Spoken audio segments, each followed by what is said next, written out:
So ayan guys, welcome back sa channel namin, AltF Travel. So today po ang didiscuss ko ay ang Click 160 o ang review tungkol sa Click 160. So dito sa video, ang goal namin ay mabigyan kayo ng idea or information about sa Click 160. So yung mga nagustuhan, sa mga hindi nagustuhan. So yun ang mga share namin. So itong Click 160, ito yung 2024 model. So pansin nyo yung sticker. Parang dati emblem yata eh, pero ngayon sticker na lang. Tapos yan, simulan na natin. So una ko nagustuhan ito kasi itong step knot ng passenger, pwede mo gamitin yan as rider pag mga long rides.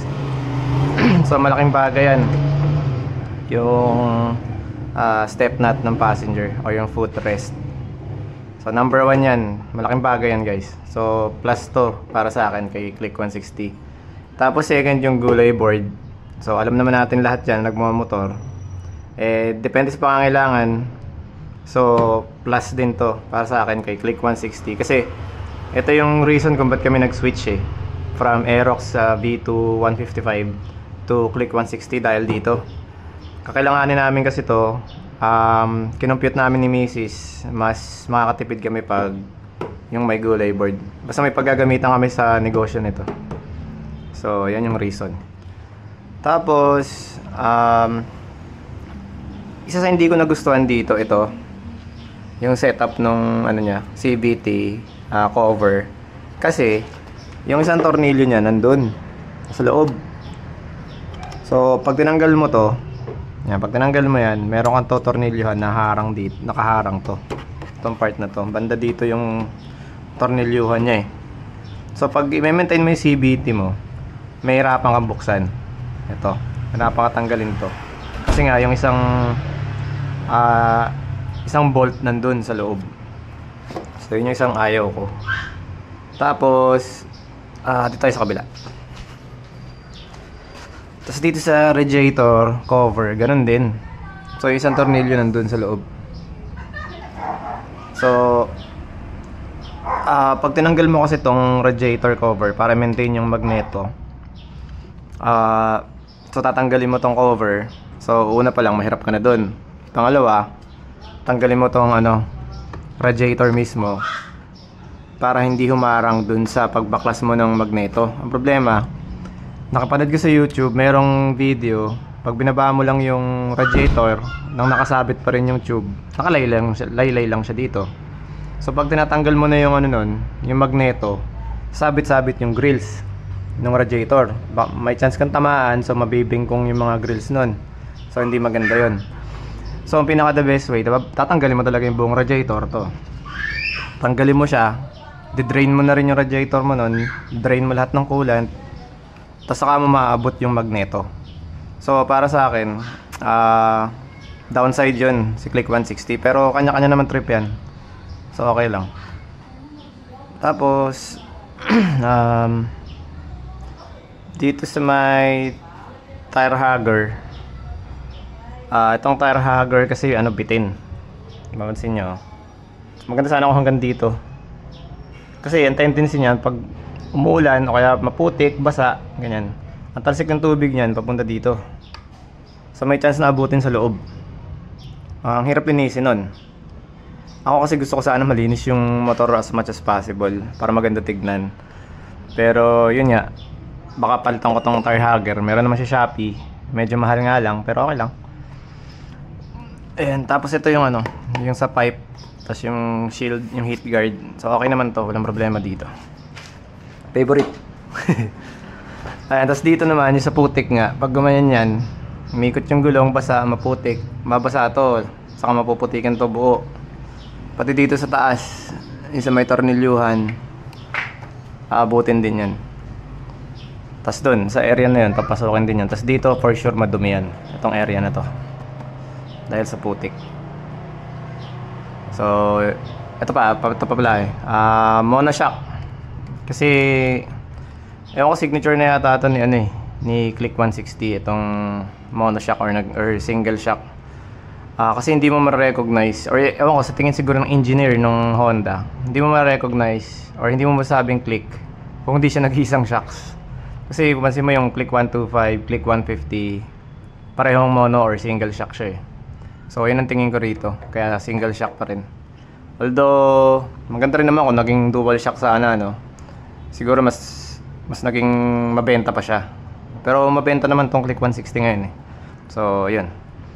Tapos ito yung brakes niya, yan, drum brake, combi brake yan. Mamaya explain ko pa further yan.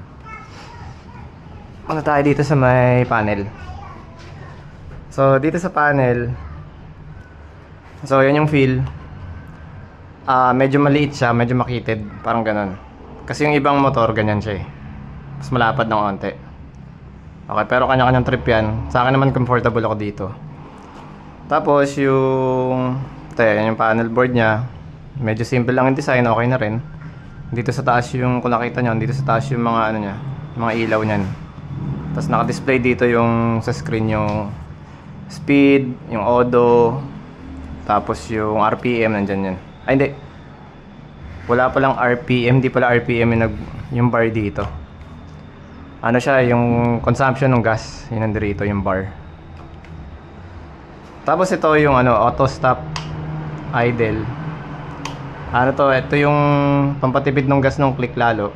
So pag nasa ano ka, stoplight o kaya nakatigil, sa mga kung naka-on to, after 2 seconds mamamatay yung makina mo. Tapos gagasan mo lang ng onte, mag-o-open na ulit yung makina. So okay naman siya. Pagka mga long traffic, matagal ka sa stoplight, ganyan, okay siyang feature na siya. Pero hindi ko ginagamit. Tapos dito, ito isa sa hindi ko nagustuhan, itong part na to, itong dalawa. Kasi yung busina sana dito nila nilagay. Kasi isipin mo, may time kasi pag nahawak mo yung motor, pag nag-drive ka na, may time na ganyan ang hawak mo dyan, medyo banda dito, kasi para yung grip mo sa brakes, ganyan, mas makapit, di ba? Kasi pag dito medyo mahina yung puwersa niyan eh. Pag dito ka sa medyo dulo, mas malakas-lakas yung kapit. Ngayon, ang tendency niyan, pag bubusina ka, ang layo, so igaganyan mo yung kamay mo. So pag nagmamaneho ka na, pag nagdadrive ka na ng motor, hindi magandang experience yan eh. At least para sa akin, no, hindi ko feel na gaganon pa ako parang busina. Kasi may iba yung posisyon ng ano ko, kamay ko dito. Compared sa dito nila nilagay, kung abot mo na agad. Kasi for emergency purposes yung ano eh, yung busina, 'di ba? Yun ang pinaka-purpose niyan eh. So dapat accessible sana, kaso kung ganyan nga yung hawak mo, ganyan, medyo malayo. So awkward yung position niya ng dalawa. Sana ito pinagpalit nila. Yun ang suggestion ko.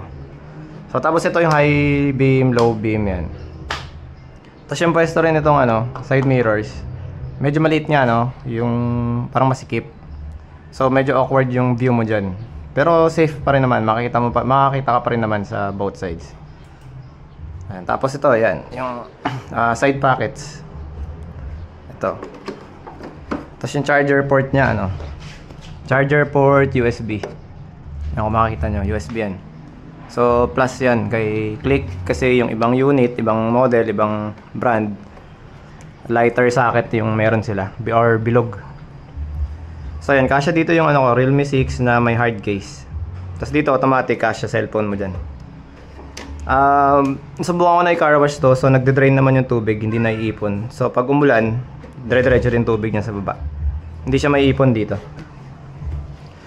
Tapos kay Click 160 automatic ano, keyless yung susian. So wala kang susi diyan. Tapos malambot, okay siya, okay gamitin tong area na to. So goods 'yun. Tapos ito yung starter. Ayan. Kagandahan pa dito kay Click 160, merong alarm. So pag pinark mo siya, iniwan mo yung motor mo, merong masiset mo siya na may alarm. So nag-iingay siya pag may kumalikot sa motor mo. Tapos punta tayo dito sa harap. Ito yung isa sa mga ayoko, ito yung disc brake. Naging problema ko dito, napakahina nitong brake nito. Kasi kung nagmamotor ka, ang na-expect mo, kung matagal ka nagmamotor alam natin na yung disc brake makapit talaga yan. Ang problema kay Click 160, wala siyang masyadong kapit. Sad to say guys, hindi siya ganun kaganda yung disc brake niya. Ewan ko, baka ipacheck ko to sa kasa kasi ang hina talaga eh. Kahit sa ibang gumagamit ng Click 160, yun ang reklamo nila, ito. So kahit sa Facebook groups, sinilip namin or nasilip ko, nabasa ko yung mga comment, ito talaga problema. Yan. Tapos yung iba, naninikit daw yung drum brake. So pag brake mo, parang i-stuck, hindi bumabalik ito, hindi bumabalik tong lever. So may mga ganong cases din. So yun. So yung brakes niya pala guys, so combi brake siya. Pag ito yung pinihit mo, 70% sa rear, tapos 30% sa harap. Automatic yun, yun ang magagamit mo. Pag dito naman sa lever na to, 100% lahat sa front brakes lang. Yan. Tapos ano pa ba? So yung sa design niya dito sa harapan, yan. So pinaka nagustuhan ko dito, itong part na to. Pero ito hindi ko na trip, ulit. Itong may tawag sila dito, nakalimutan ko na. Pero itong area na to, maganda naman. Okay siya. Pero kanya-kanyang preference naman yan guys. Tapos andun yung busina mo. So kung magpapalit ka ng busina, yan yung papalitan nila. Or kung kaya mo, di dyan mo papalitan. So depende sa busina. Kasi merong dalawang yan eh. Merong busina dalawa yung parang pinakabilog niya. So baka malamang malagyan ng bracket pag yung dalawang busina yung nabili mo. So dadagdagan nila ng bracket yan. So yan. Yan. Yung front shocks niya, okay siya. Okay naman yung front shocks. Pati yung likod na shocks, kahit single siya, mono, surprisingly, para sa akin, maganda yung feel. Siya, maganda yung maganda yung bounce niya. So yan. Yan. Tapos nilagyan ko na pala ng bracket. Rack M. Kasi subok na tong brand na to eh. Kahit to sa Aerox ko, ito yung gamit ko, matibay talaga. Pasensya na lang sa design nito kasi papalitan ko po to, bubutasan ko dito eh. Ibahin ko yung setup. Pangit tignan eh, sagwa. Ito pa pala. Yung itong part na to guys, yung sa signal light. Fix siya, fix. Ito mo. Hindi siya nabibend. Hindi gaya ng ibang model or ibang unit. Ito, kahit mabend, okay lang sa iba. Ito kasi ang problema kay Click 160, fix. So pag nabangga mo tong part na to or may sumagi dyan na part, may chance mabali. So minus yan. So yun. So yun lang guys. Mamaya ilalabas ko tong Click 160. Tapos usapang naman yung mga speed, acceleration, yung ride height, yung ride feel. So mamaya. So yun lang muna guys, mamaya ulit. So ayun guys, nakalimutan ko pala yung U-box or utility box. So ito, buksan natin. So ayan, so yung dito hindi kasya yung hindi kasya yung full face helmet. So yung helmet ko LS2. So hindi siya kasya diyan. So tingin ko kasya din dito half face. Yun ang tingin ko kasya diyan. So ito yung gas tank. Kasi itong clip para dun sa upuan, masikip yan pag brand new. Saka pag di mo pala papalitan yung dito, itong bracket. Kasi nung pinalitan ko, hindi na ganun kahirap isara. So sa umpisa, mahirap siya isara pag brand new. Tapos, ewan ko, baka naayos ko lang nga rin to. O naayos siya, nalapat na maayos. Pinalitan ko yung bracket. Pero kung masikip guys, ibig sabihin, may nakaangat dito. Sa area na yan. So ang gagawin niyo, bubuksan niyo siya, baklasin niyo dito. Dito. Para matanggal. So, yun. So, mamaya ride tayo. Ayun, so sa review, ang unahin ko dito kay Click 160 yung gas consumption. Napakatipid niya, guys. So kasi dito sa loob ng sa loob ng subdivision namin. So naglalaro yung gas consumption namin itong Click 160, naglalaro sa 40 to 41 km per liter. Kasi yung dati ko motor 38, mga 37, 38 yata o 37 to 39, mga ganun lang siya naglalaro. So sa long ride, for sure, etong si Click 160 tipid na tipid. malaki yung iaangat yan or malaki yung matitipid na gasolina. Tapos meron pa nga siyang ano, ayan, yung auto, yung stop idle na ano, na button, pampatipid din yan eh. So yun. Tapos yung gas tank niya, yung capacity nasa ano 5.5 liters. Yan. Tapos yung sa shocks niya, medyo may katagtagan siya pero yung tolerable na tagtag. Parang mas lamang yung side na comfortable ka kaysa sa ramdam mong matagtag. So ganun yung shocks niya. Front saka sa likod, okay siya. Kahit single shock, mono shock, okay yung feel ng Click 160. At tapos yung ride height. So isa sa mga importanteng factor yan eh, yung ride height. Yung feel, kung ano yung feel mong height mo pag nakasakay ka sa motor. So kay Click 160, gustong gusto ko yung ride height niya. Hindi siya mataas, hindi siya mababa. So yung tingin mo sa kalye, sakto lang. So malaking bagay yan pag nagbabanking ka eh. Hindi naman ako professional na nagbabanking, no? Pero sa 7 years ko yata ang experience, siguro naman may masasabi na tayo sa banking, di ba? Kasi nag-long ride tayo sa Marilake, sa Kaibiyang, mga ganyan. Daming bankingan dun eh. So, yung ride height niya para sa banking, para sa akin personal opinion, perfect siya. Kasi pag tatansya ako ng banking, ng curve, mas maganda yung tansya ko dito kay Click 160. Kasi sa dati kong motor, banggitin ko na yung Aerox, parang mas malapad siya.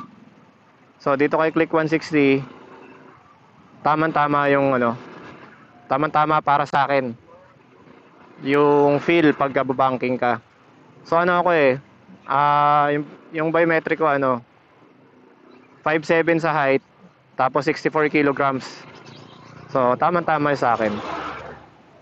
Tapos next natin, ito yung mga yung favorite na question na mga naghahanap ng motor o kaya yung mga meron na ring may motor na, ay yung speed at saka acceleration.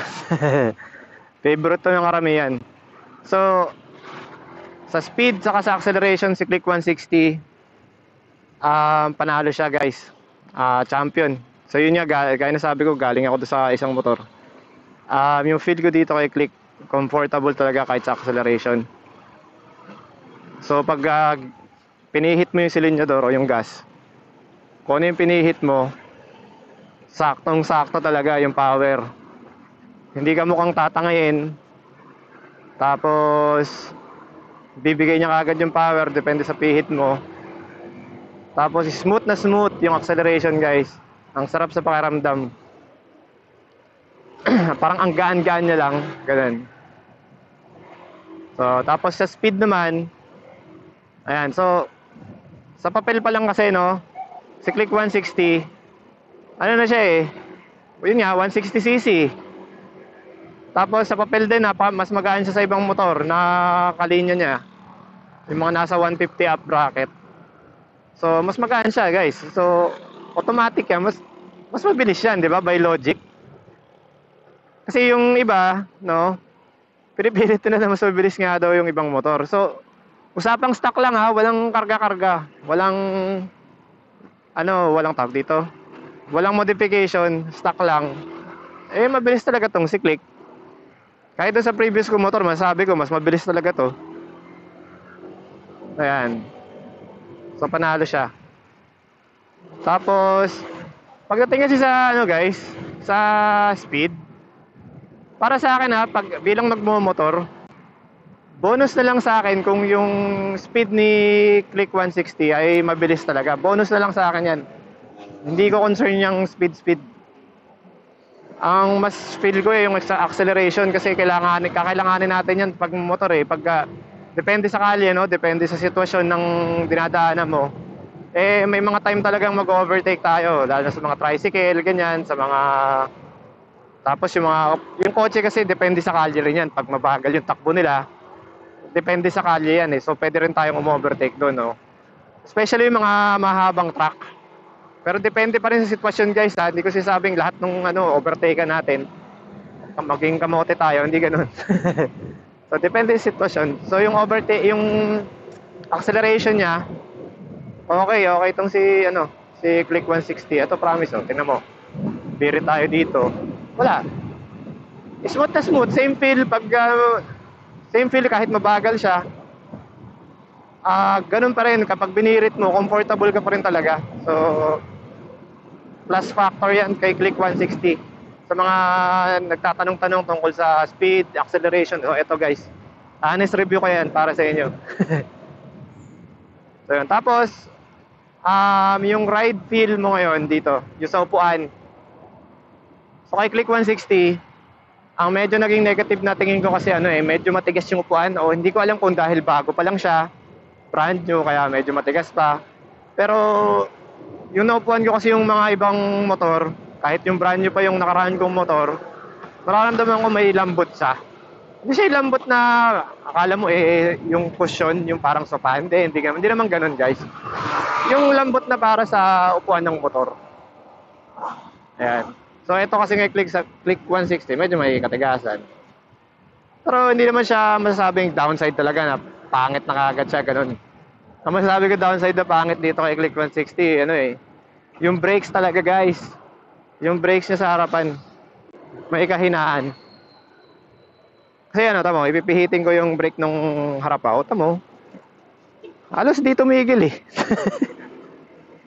Wala talaga Sa kasi, sa ibang motor kasi, mararamdaman mo nang nagbe-brake siya. Hindi naman niya ibibigay yung full brake niya sa'yo sa harap ng ibang motor. Pero yung ramdam mo talaga ba, yung nag-brake yung disc brake, ganun yung pakiramdam ng ibang motor. Ito kasi wala mahina. Kailangan mo talagang dinan yung both combination para huminto ka ng husto. Kaya sa iba talaga, pinalitan talaga yan. Sa ibang user ng Click 160, pinalitan nila kaagad. So yun. Ano pa ba? Yun nga, itong side mirrors ewan ko, nakikita nyo dyan sa video. Pero medyo awkward awkward yung tingin ko, parang maliit lang yung view mo, parang ganun. Kasi nga medyo maliit tong sa manibela. Pero okay lang, tolerable naman siya guys. Kung nag-iisip-isip ko yung bilhin yung Click, okay naman yung view niyan. Tingin ko makakapag-adjust tayo. Masanay din tayo dyan. Hindi ko sinasabing siya dangerous, ganoon, hindi. Okay lang naman, parang hindi ko lang siya bet. Hindi ko lang feel, pero ayos naman. Ayun. Ayun. Nadaan ako sa lubak, so okay naman yung suspension niya. So panalo yung feel ng shocks niya. So plus yun para sa akin kay Click.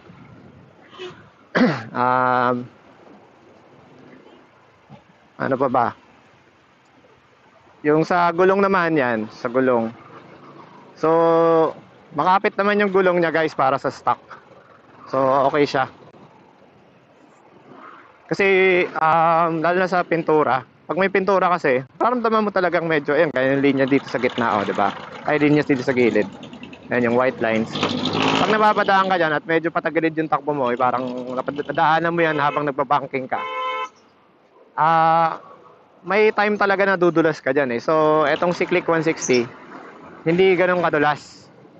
Okay? Kasi kumpara doon sa dati kong motor, medyo mas madulas yun. Pero hindi ko sinasabing madulas na dangerous, hindi. Yung mararamdaman mo lang na dumulas yung likod mo, ganyan, dumulas yung harapan mo. Ganun lang yung feel. Pero hindi ka naman madidisgrasya kasi paglapat ulit ng gulong dun sa espalto o kaya sa semento, kakapit ulit yung gulong mo So, yun.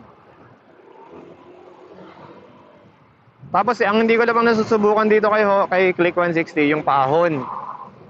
Kasi merong mga side comments sa ibang groups sa kahit anong usapan ng motor, na pagdating daw sa Honda hirap sa akyatan.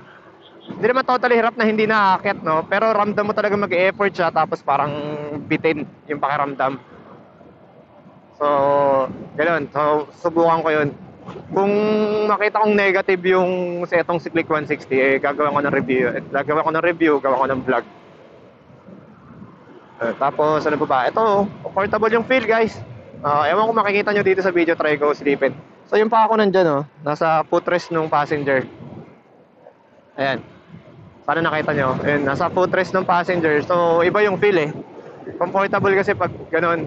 Importante yun pag ano guys, pag long ride.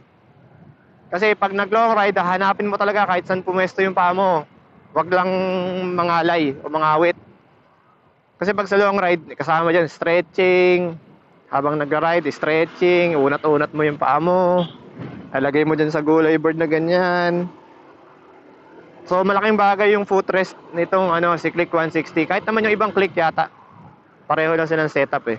So malaking bagay yung footrest na yun. Pahingahan ng paa mo yun eh, pwede mo siya i-bend dyan. Pahingahan ng legs, binti, yan. So malaking bagay siya para sa akin. So goods na goods para sa akin yan. Pero kanya-kanyang ano yan, kanya-kanyang feel yan, kanya-kanyang trip. So para sa akin yun, goods yun.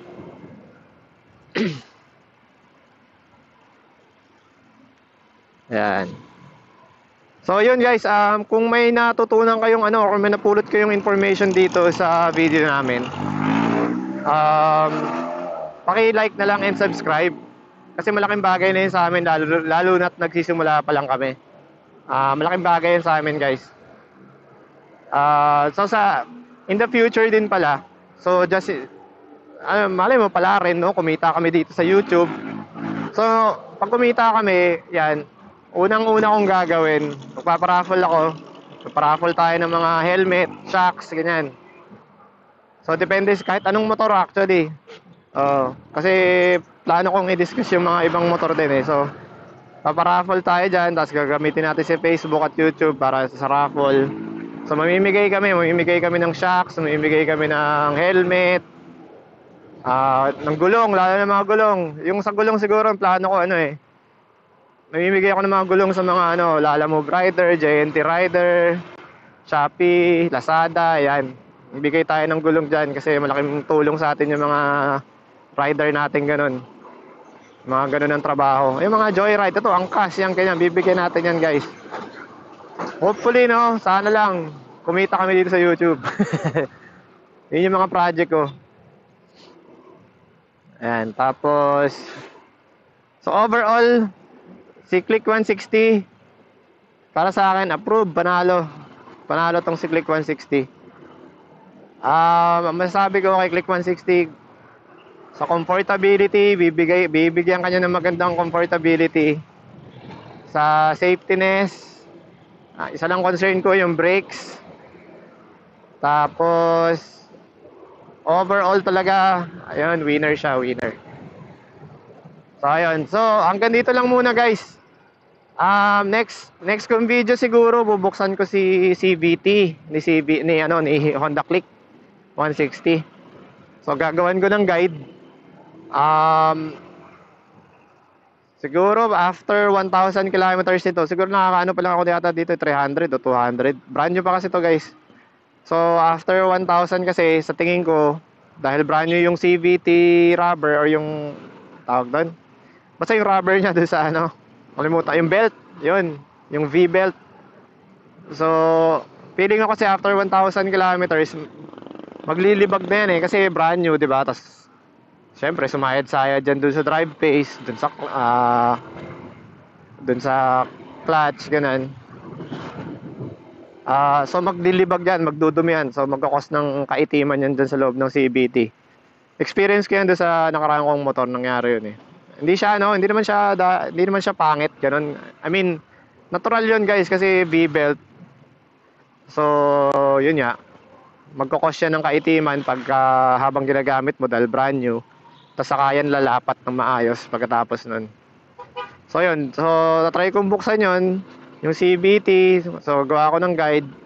Saka hihigpitan ko din yung ano, yung nut dun sa drive face, dun sa sigunyal. Kasi may mga panood ako panood o nakita yata sa Facebook, parang maluwag daw yun. So parang hindi ko alam kung lumuwag o sadyang hindi ganun kahigpit yung pagkakahigpit nila kaya lumuwag nung stock pa lang. So yun, titingnan natin yung guys kasi Delikado yun eh. Kasi baka mamaya habang nagra-ride ka, di long ride ka, tapos kumalas yun, naku po, malaking problema yun. Swerte mo kung hindi masira, pero sigurado may masisira dyan. So yun, so yun yung next video natin guys. So hanggang dito muna ako, maraming salamat. Sana nagustuhan nyo yung video. Ayun, thank you.